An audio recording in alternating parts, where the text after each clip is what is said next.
Hello दोस्तों, नमस्कार। आपका स्वागत है आपके अपने YouTube channel star study area में। आज हम लोग फिर से 10 महत्वपूर्ण क्वेश्चन देखने जा रहे हैं जो आपके परीक्षा के दृष्टि से बहुत महत्वपूर्ण होने वाला है। चलिए तो हम लोग देखते हैं, एक एक क्वेश्चन को बेहतरीन तरीके से देखने की प्रयास करेंगे और सभी क्वेश्चन आपके परीक्षा के दृष्टि से काफ़ी महत्वपूर्ण होने वाला है। तो सभी प्रश्न बारी बारी से देखने की प्रयास करेंगे। तो चलिए आपके सामने देखते हैं कि पहला क्वेश्चन दिख रहा है। पहला क्वेश्चन आपके सामने जो कि स्क्रीन पर है, यदि घन का कुल पृष्ठीय क्षेत्रफल है यानी 96 सेंटीमीटर स्क्वायर है तो उसका आयतन ज्ञात करना है। देखा जाए कुल पृष्ठीय क्षेत्रफल आपके सामने दी गई है, तो जब कुल पृष्ठीय क्षेत्रफल दी गई है तो इसका आयतन ज्ञात करना है। तो कुल पृष्ठीय क्षेत्रफल से हम क्या करेंगे, सबसे पहले घन की भुजा निकालने की प्रयास करेंगे। तो घन की कुल पृष्ठीय क्षेत्रफल होता है आपके सामने देखा जाए, यानी घन की कुल पृष्ठीय क्षेत्रफल बराबर होता है 6a स्क्वायर। इसलिए क्या हो गया, 6a स्क्वायर बराबर है 96 सेंटीमीटर दी गई है। कितना दिया गया है, 96 सेंटीमीटर। तो a स्क्वायर का मान निकालेंगे तो 96/6 हो जाएगा। 6 एकम 6 हो गया, 3 बचा है 36, 6 के 36 हो गया, यानी कट गया। तो a स्क्वायर बराबर हो गया, कितना हो गया आपको 16 हो गया। तो a का मान निकालेंगे तो a बराबर √16 हो गया। तो a बराबर कितना हुआ, 16 का वर्ग, यानी क्या हुआ 4 का वर्ग 16 होता है। तो कितना हुआ 4 सेंटीमीटर। चलिए आपके सामने यहाँ पर भुजा निकल गया। तो भुजा जब निकल गई तो घन का आयतन ज्ञात करना है। घन का आयतन बराबर होता है भुजा क्यू। घन की आयतन बराबर होता है भुजा क्यू। चलिए मेरे प्यारे दोस्त, देखा जाए कि घन की कुल पृष्ठीय क्षेत्रफल दिया है 96 सेंटीमीटर स्क्वायर दिया हुआ है। तो घन की क्या करेंगे, आपको आयतन निकालने की जरूरत है। आयतन जब निकालना है तो घन का कुल पृष्ठीय क्षेत्रफल होता है क्या हुआ 6a स्क्वायर, यानी इसलिए 6a स्क्वायर बराबर 96 हो गया। अब a स्क्वायर का मान निकालेंगे तो 96/6 हो गया, यानी क्या हुआ 16 96 हो गया, 16 बार में कट गया। a स्क्वायर बराबर 16 हो गया। तो a बराबर क्या हुआ, a बराबर √16 हो गया। a बराबर 4 सेंटीमीटर, यानी 4 × 4 बराबर 16 होता है। तो चलिए a का मान निकल गया, यानी भुजा का मान निकल गया। तो आयतन निकालना है, इसलिए क्या हुआ आयतन, क्या हुआ आयतन, यानी घन की आयतन बराबर होता है a क्यू होता है। तो a बराबर 4 का क्यू लिखेंगे तो कितना हो गया, यानी 4 × 4 × 4 4 × 4 × 4 बराबर कितना, 4 चौका 16, 16 चौका 64 है, यानी 64 सेंटीमीटर। 64 सेंटीमीटर क्यू ये आपका सही आंसर होगा, जो कि यानी आपके प्रश्न के ऑप्शन नंबर बी में दिख रहा है। इस प्रकार इससे प्रश्न का सही आंसर ऑप्शन नंबर बी होगा। चलिए बात करते हैं, अगले क्वेश्चन को देखते हैं। अगले क्वेश्चन को देखने की प्रयास करते हैं। अगले क्वेश्चन आपके सामने देखा जाए मेरे प्यारे दोस्त, ये सभी क्वेश्चन आपके एग्जाम में बहुत महत्वपूर्ण है, यानी यह सभी क्वेश्चन बार बार आने की संभावना बनी रहती है। इसलिए मेरे प्यारे दोस्त ये सभी क्वेश्चन है बनाने की प्रयास करिए, आप लोग सभी क्वेश्चन बनाने की प्रयास कीजिएगा। चलिए देखते हैं, आपके सामने ये क्वेश्चन दिख रहा है, यानी 2 नंबर क्वेश्चन आपके सामने। तो चलिए बनाने की प्रयास करते हैं 2 नंबर क्वेश्चन को। कह रहा है क्या है, किसी घनाभ की लंबाई चौड़ाई ऊंचाई कितना दिया है, यानी लंबाई 10 सेंटीमीटर है, चौड़ाई 8 सेंटीमीटर है और ऊंचाई 5 सेंटीमीटर है। तो घनाभ का वक्र पृष्ठीय क्षेत्रफल ज्ञात करें। देखिए घनाभ की लंबाई चौड़ाई ऊंचाई दिया हुआ है। घनाभ की लंबाई चौड़ाई ऊंचाई दी गई है तो क्या करना है, यानी लंबाई चौड़ाई ऊंचाई दी गई है तो क्या करना है सर, इसका वक्र पृष्ठीय क्षेत्रफल ज्ञात करना है। तो देखा जाए, यानी एल बराबर कितना दिया है 10 सेंटीमीटर, बी बराबर कितना दिया है आपको 8 सेंटीमीटर, उसके बाद एच बराबर दिया हुआ है आपको 5 सेंटीमीटर। तो घनाभ की वक्र पृष्ठीय क्षेत्रफल निकालना है, इसलिए घनाभ की वक्र पृष्ठीय क्षेत्रफल बराबर होता है 2 × L + B × H होता है। मान रखने की प्रयास करेंगे, यहाँ 2 हो गया गुने यहाँ पर 10 + 8 है इंटू H का मान 5 है। अब क्या करेंगे, बराबर हल करेंगे, 2 गुने यानी क्या 10 8 कितना हुआ 18 गुने कितना हुआ आपको 5 हो गया, बराबर कितना हुआ आपको यहाँ पर 2 हो गया गुने 18 × 5 = 90 हो गया, 9 दूना 18 180 सेंटीमीटर स्क्वायर इसका सही आंसर होगा। देखा जाए मेरे प्यारे दोस्त, यानी घनाभ की लंबाई दिया है, चौड़ाई दिया है, ऊंचाई दिया है, तो घनाभ की लंबाई चौड़ाई ऊंचाई दी गई है। तो हम क्या करेंगे, इसका आसानी से इस प्रश्न को हल करने की प्रयास करेंगे। तो क्या हुआ, लंबाई दिया गया है 10 सेंटीमीटर, चौड़ाई दिया गया है 8 सेंटीमीटर, ऊंचाई दिया गया है 5 सेंटीमीटर। तो घनाभ का वक्र क्षेत्रफल होता है, यानी 2 इंटू लंबाई प्लस चौड़ाई इंटू ऊंचाई होता है। 2 हुआ, एल का मान 10 है, बी का मान आपको बी का मान 8 है, एच का मान 5 है। तो यहाँ 2 हो गया, यहाँ पर 10 8 18 हो गया, यहाँ 5 हो गया। अब क्या हुआ, 2 का 2 क्या हुआ, यहाँ पर आपको 2 का 2 हो गया, 18 पच्चे 90 हो गया, 18 पच्चे 90 हो गया। अब यहाँ का 9 दूना 18, 180 सेंटीमीटर स्क्वायर। इस प्रकार से इस प्रश्न का सही आंसर है ऑप्शन नंबर बी होगा, 180 सेंटीमीटर स्क्वायर। चलिए बात करते हैं अगले क्वेश्चन को, यानी अगले क्वेश्चन को देखते हैं इस सेट का, यानी तीसरे नंबर क्वेश्चन को देखते हैं। चलिए देखा जाए इस सेट का तीसरे नंबर क्वेश्चन आसानी से बनाने की प्रयास करते हैं। चलिए, तो क्वेश्चन कह रहा है क्या, यदि घन की भुजा की लंबाई 12 सेंटीमीटर की दी गई है, घन की भुजा की लंबाई 12 सेंटीमीटर दी गई है, तो आधार का क्षेत्रफल ज्ञात करना है। सबसे पहले हम देखेंगे कि घन हम बनाने की प्रयास करेंगे। सर एक ठो ये आपके सामने क्या हुआ है, घन बना दिए। ये देखिए आपके सामने क्या हुआ सर, घन बनकर तैयार हो चुका है, घन बनकर तैयार हो चुका है। अब बात कही जा रही है क्या, किसी यानी आधार का क्षेत्रफल बनाना। क्या वो आधार का क्षेत्रफल निकालना है। आधार का क्षेत्रफल क्या हुआ, देखा जाए मेरे प्यारे दोस्त, यहाँ एक भुजा है, यहाँ एक भुजा है, यहाँ एक भुजा है, यहाँ एक भुजा है। क्या हुआ, ये 4 भुजा पर ये बनी हुई आकृति जो दिख रही है, 4 भुजाओं पर जो बनी हुई आकृति दिखाई दे रही है, ये आधार है, जिसमें भुजा की लंबाई कितना है 12। इसका मतलब है यहाँ पर 12 सेंटीमीटर, यहाँ 12 सेंटीमीटर। आधार यानी नीचे बेस की क्षेत्रफल निकालना है, तो यह 12 सेंटीमीटर 12 सेंटीमीटर है। तो क्या हुआ, आधार का क्षेत्रफल बराबर हो जाएगा, यहाँ देखा जाए आधार का क्षेत्रफल बराबर हो गया, यानी लंबाई और उसका क्या हुआ, चौड़ाई होता है। लंबाई गुने क्या होता है, चौड़ाई गुने चौड़ाई होता है। तो क्या हुआ, लंबाई गुने चौड़ाई बराबर कितना है, 12 गुने कितना, 12 बराबर क्या हुआ 144 सेंटीमीटर स्क्वायर है। इसका सही आंसर होगा, जो कि क्या हुआ आपके प्रश्न के ऑप्शन नंबर सी में दिख रहा है। इस प्रकार इस प्रश्न का सही आंसर होगा ऑप्शन नंबर सी, 144 सेंटीमीटर।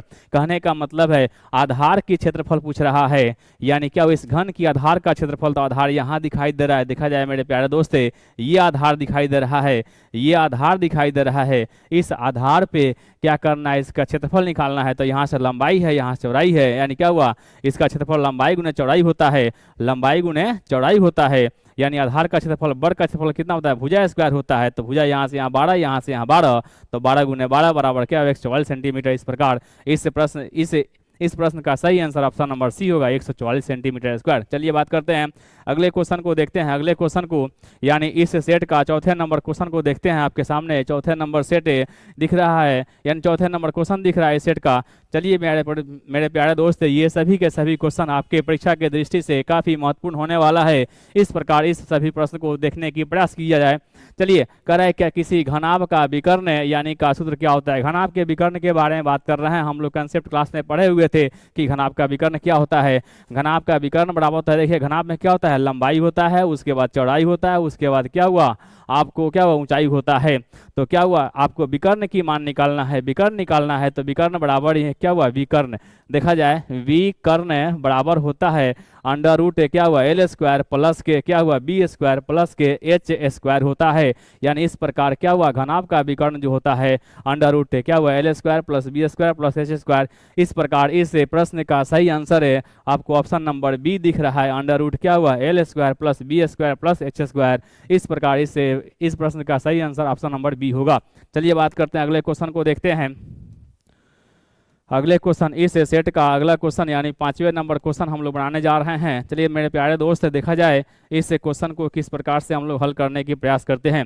यदि क्या हुआ, किसी घन का आयतन दिया हुआ है, कितना आयतन दिया हुआ है 512 सेंटीमीटर है, क्यों दिया हुआ है, तो इसका संपूर्ण क्षेत्रफल ज्ञात करना है। सबसे पहले आयतन दिया हुआ है तो भुजा ज्ञात करेंगे। सबसे पहले आयतन दी गई है तो भुजा ज्ञात करेंगे। तो घन की आयतन बराबर होता है, घन की आयतन देखा जाए घन की आयतन बराबर होता है भुजा की होता है यानी ए क्यू होता है। इसलिए क्या हुआ, ए क्यू बराबर होता है कितना दिया है 512 है दिया हुआ है। तो ए बराबर हो गया अंडर रूट क्या आयतन होता है, आयतन होता है। तो क्या हुआ, ए बराबर आयतन कितना दिया है 512 दिया गया है। तो ए बराबर हो गया, इसको गुणनखंड करते हैं तो 8 गुने क्या हुआ, 8 × 8 यानी क्या हुआ, 8 × 8 × 8 आयतन दिया हुआ है। तो ये क्यों होगा, तो यहाँ पर क्या ए बराबर कितना 8 सेंटीमीटर है।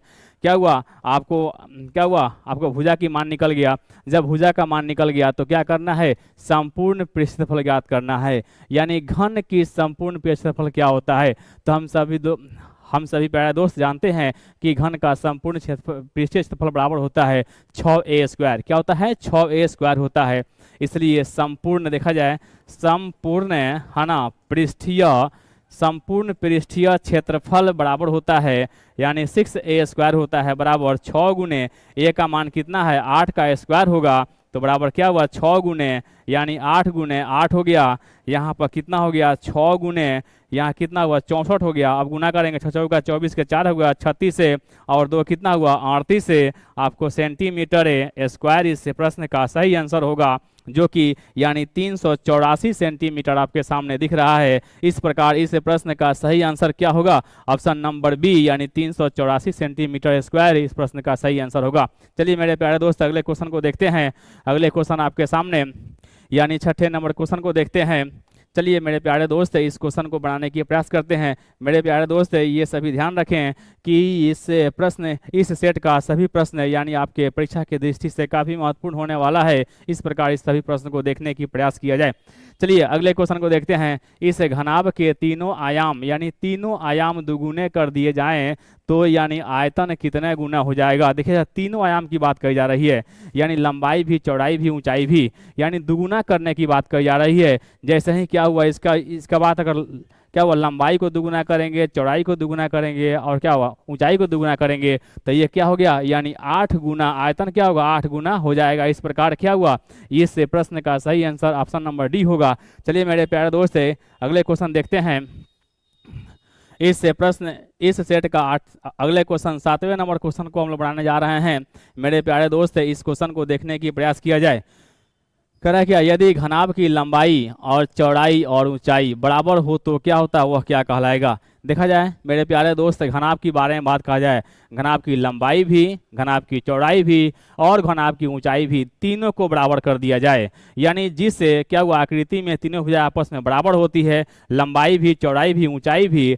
जिस आकृति में लंबाई, चौड़ाई, ऊंचाई तीनों बराबर होती है वह क्या कहलाती है, आपको क्या हुआ, वह घन कहलाती है। इस प्रकार इस प्रश्न का सही आंसर ऑप्शन नंबर बी होगा, यानी लंबाई भी, चौड़ाई भी और ऊंचाई भी। जिस आकृति की तीनों भुजाएं आपस में बराबर होती है उसे घन कहते हैं। यानी क्या हुआ, घन की यानी सभी भुजाएं आपस में बराबर होती है। चलिए इस प्रश्न का सही आंसर ऑप्शन नंबर क्या हुआ, आपको बी होगा। चलिए अगले क्वेश्चन को देखते हैं। अगले क्वेश्चन आपके सामने दिख रहा है मेरे प्यारे दोस्त, इसे बनाने की प्रयास किया जाए। अगला क्वेश्चन कह रहा है क्या कि घन में कितने फलक होते हैं, घन में फलकों की संख्या बताना है। घन में फलकों की संख्या बताना है।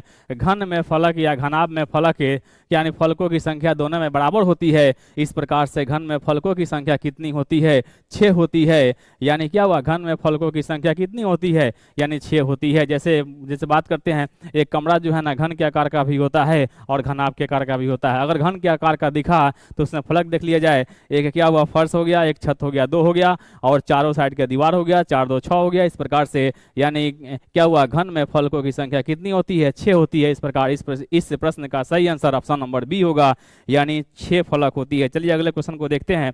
अगले क्वेश्चन मेरे प्यारे दोस्त देखने की प्रयास क्या हुआ, आपको घनाभ में किनारों की संख्या की बात कही जा रही है। घनाभ में किनारों की संख्या की बात कही जा रही है कि घनाभ में किनारों की संख्या कितनी है। तो घनाभ में किनारों की संख्या जो होती है आपको 12 होती है। जैसे हम बात करते हैं कि 12 किनारे कहाँ कहाँ आपको दिख रहे हैं, तो देखा जाए मेरे प्यारे दोस्त, ये घनाभ है तो क्या हुआ, ये घनाभ आपको सामने दिख रहा है, बना दिए हैं घनाभ के आकार का फिगर। तो इसमें एक किनारा ये हुआ, 2 हुआ, उसके बाद यहाँ 3 हुआ, यहाँ 4 हुआ, एक यहाँ 5 हुआ, एक यहाँ 6 हुआ, यहाँ एक 7 हुआ, एक यहाँ 8 हो गया, यहाँ 9 हुआ, 10 हुआ, 11 हुआ, 12 हुआ। यानी क्या हुआ, किनारों की संख्या कितनी हो गई, 12 हो गई। इस प्रकार इस प्रश्न का सही आंसर ऑप्शन नंबर सी होगा, यानी इस प्रश्न का सही ऑप्शन है क्या हुआ ऑप्शन नंबर सी होगा, यानी घनाभ में किनारों की संख्या 12 होती है। चलिए मेरे प्यारे दोस्त देखते हैं अगले क्वेश्चन को। अगले क्वेश्चन को इस यानी सेट का अंतिम नंबर क्वेश्चन को देखने की प्रयास करेंगे, है ना। इस सेट का अंतिम नंबर क्वेश्चन यानी 10वें नंबर क्वेश्चन को देखने की प्रयास करेंगे। चलिए मेरे प्यारे दोस्त देखा जाए कि घन की आयतन क्या होता है, घन की आयतन के बारे में बात कही जा रही है। क्या हुआ, घन की आयतन के बारे में बात कही जा रही है। तो घन की आयतन देखा जाए मेरे प्यारे दोस्त, इसे बनाने की प्रयास करेंगे। कहा जा रहा है कि घन का आयतन 27 सेंटीमीटर क्यूब है, तो उसकी भुजा ज्ञात कीजिएगा। देखिए घन का आयतन यानी क्या हुआ, घन का आयतन बराबर होता है ए क्यू। घन की आयतन बराबर क्या होता है, ए क्यू होता है। तो यहाँ पर ए क्यू बराबर कितना दिया है, 27 दिया हुआ है। ए क्यू बराबर 27 दिया है, तो ए बराबर हो गया अंडर रूट कितना होगा, अंडर रूट आयतन होता है, आयतन होता है, आयतन का मान यहाँ दिया हुआ है। तो ए बराबर क्या हुआ, अंडर रूट क्या हो जाएगा 27, आयतन का मान कितना 27 दिया हुआ है। तो ए बराबर हो गया, आपको इसको क्या हुआ गुणनखंड करेंगे तो 3 गुने क्या हुआ, 3 गुने 3 यानी क्या हुआ 3 का बैठ रहा है ना जोड़ा यहाँ पर, तो क्या हुआ ए बराबर कितना हो गया, आपको ए बराबर हो गया 3 सेंटीमीटर। ए बराबर कितना 3 सेंटीमीटर। इस प्रकार इस प्रश्न का सही आंसर है आपके क्या हुआ ऑप्शन में जो कि क्या हुआ दिख रहा है, ऑप्शन में क्या हुआ यानी ऑप्शन नंबर 20 प्रश्न का सही आंसर होगा।